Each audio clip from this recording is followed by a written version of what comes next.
Welcome to Cafecito, a podcast dedicated to fostering connection and empowerment within the Hispanic and Latin American community.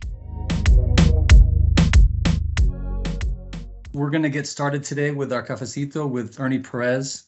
Ernie's the head of our tax practice globally, and we were talking last week about how to make things different. We've tried a few different formats with our different Cafecito speakers, and wanted to try this podcast kind of dialogue going back and forth. So we'll turn it over now. Ernie, do you want to do just a quick introduction? I'll let you introduce yourself, then we can get into some of these discussions.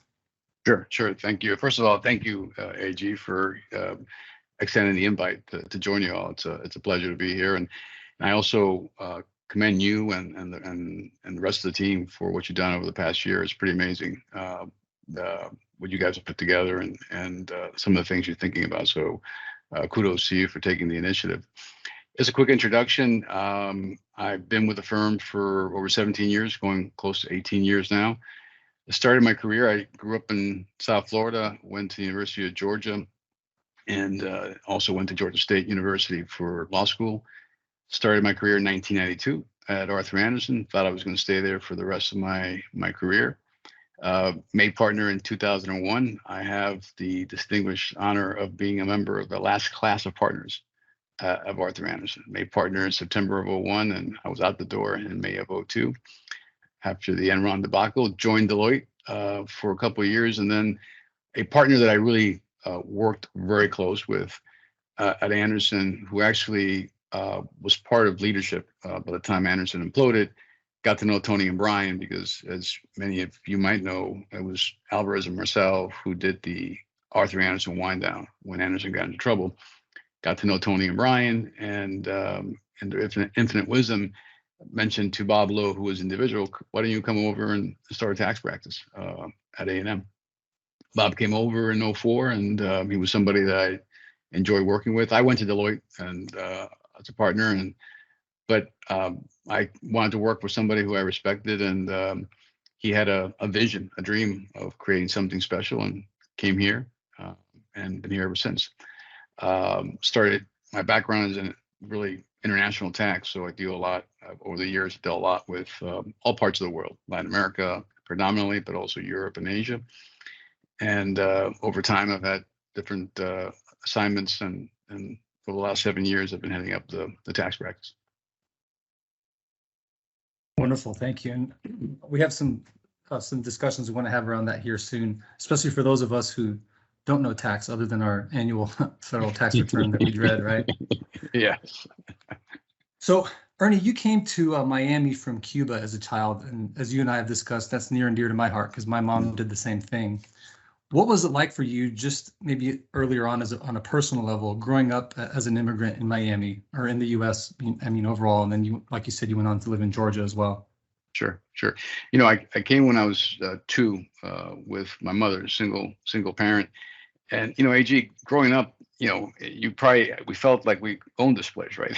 That's how we felt it. But as you get older, you realize what your immigrant upbringing really, what it does, and sort of the foundation it does to you. But I think my immigrant upbringing is a big part of who I am in terms of, for example, when I was growing up, we came over, a lot of families came after. So my house was always full of family members that were coming from Cuba. We would get close to, we would put them up, you know, give them room for a couple of times until they got stable.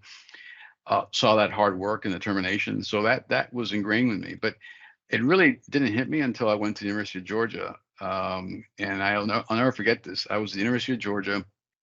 Keep in mind, I went to Georgia in the 80s. There were still KKK marches in Stone Mountain, by the way, and Forsyth County. But one of my good friends that I met as a freshman was a Black man, Fred Anderson, from Milledgeville, Georgia. And Fred and I became, you know, good friends. We were both in school of business. He was in finance, I was in economics. And I remember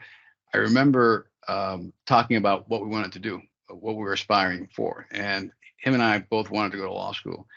And I sort of had my plans mapped out. This is what I want to do. And one day he said to me, how can you talk with so much confidence? And really caught me off guard because that's the only way I could talk. But I realized I realized where he came from. I also realized where I came from. And so to answer your question, my immigrant upbringing, growing up in Miami, gave me a confidence that everything was achievable, and that's what I've used for my entire life, and I think that has helped me tremendously, further my career over the years. Thank you. Yeah, and I think there's a lot of people in HLA right now from Miami, and there's a lot of Cuba is a strong country to have a presence there, but obviously lots of other countries like Venezuela and Puerto Rico came. And there's lots of groups there that have contributed to that. Yeah.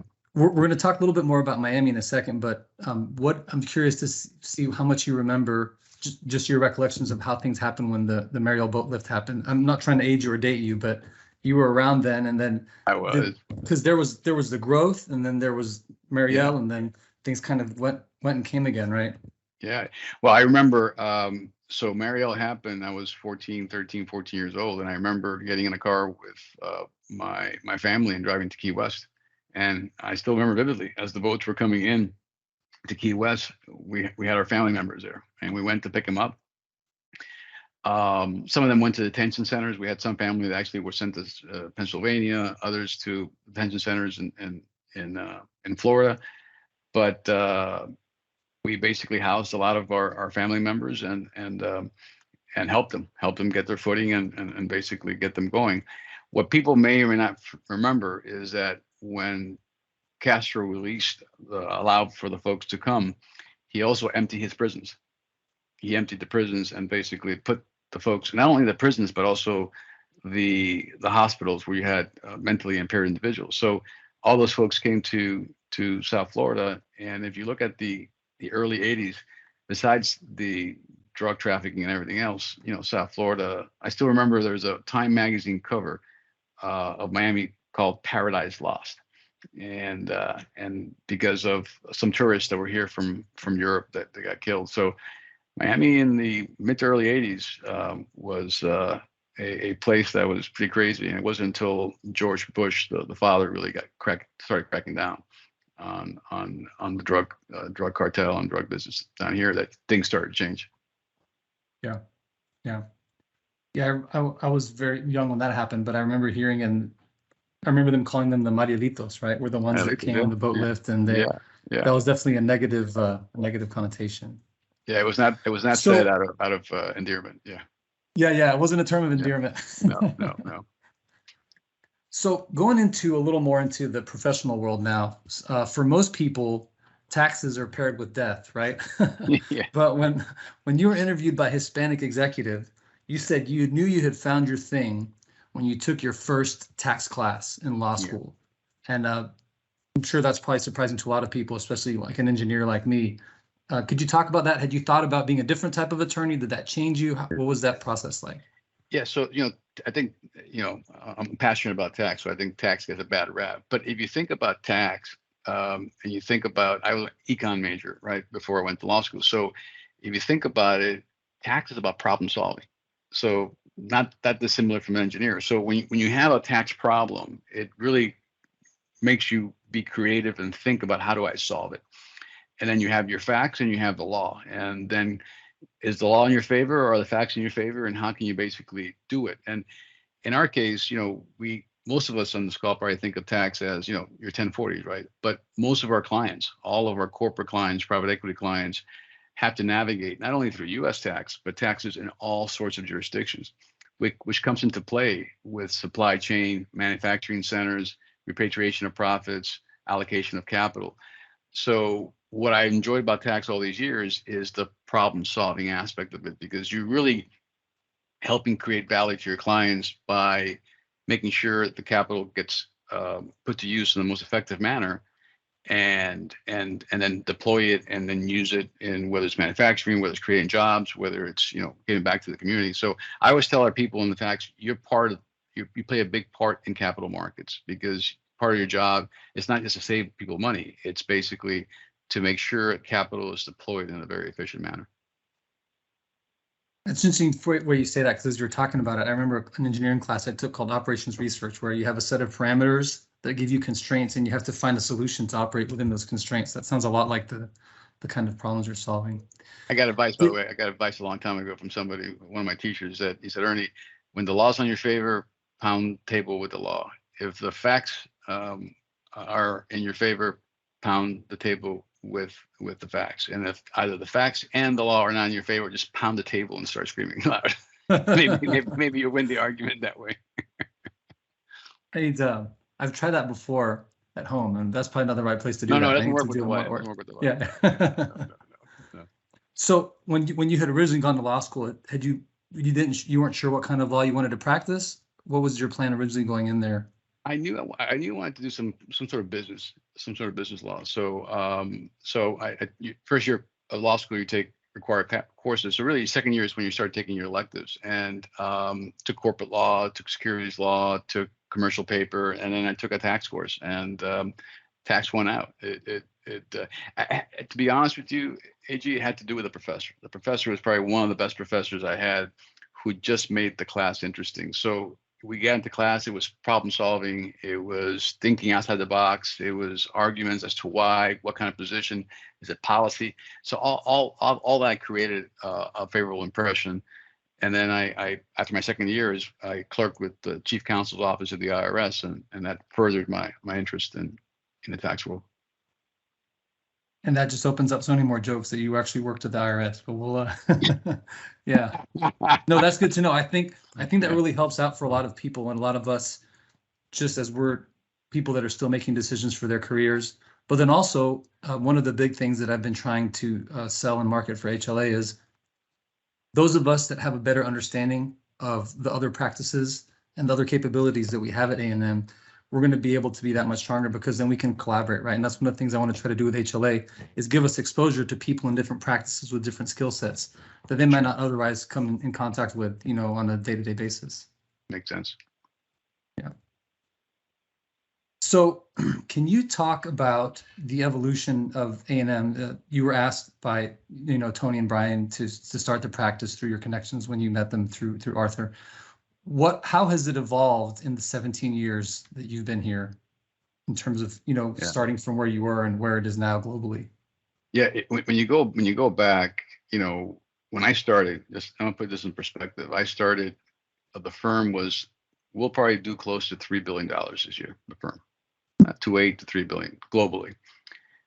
Well, we have about 6,100 people, maybe 6,500 people by the end of the year, and about 2/3 of our revenue are U.S. based, and about 1/3 are outside the United States. When I started, the whole firm was $100 million, and we had about 500 people, and 99.9% of the revenue were restructuring NACA revenue, and 99.9% of the revenue was earned in the United States. Just to put that in perspective, right, what it was.